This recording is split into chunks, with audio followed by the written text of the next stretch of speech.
வாய்ந்த சிவாலயத்தில் தரிசனம் செய்த முக்கிய பிரபலம்.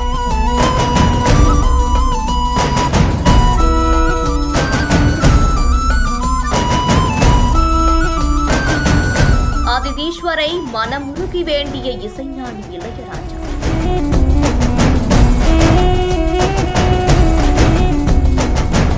வாணியம்பாடி தேவஸ்தானம் ஊராட்சியில இருக்கக்கூடிய அதிதீஸ்வரர் கோவிலுக்கு இளையராஜா போயிருக்காரு. அந்த கோவில்ல தனி சன்னதியில இருக்கக்கூடிய சரஸ்வதி ஆலயம், முருகர் ஆலயம், தட்சிணாமூர்த்தி ஆலயம்னு எல்லா ஆலயங்கள்லயுமே அர்ச்சனை செஞ்சு சாமி தரிசனம் செஞ்சு வழிபட்டு இருக்காரு. சுயம்பு ரூபமா காட்சி கொடுக்கக்கூடிய ஸ்ரீ அதிதீஸ்வரர் கோவில்ல சிறப்பு பிரார்த்தனை செஞ்ச இளையராஜா பிரகாரத்தை சுத்தி வலம் வந்து சாமி தரிசனம் செஞ்சிருக்காரு.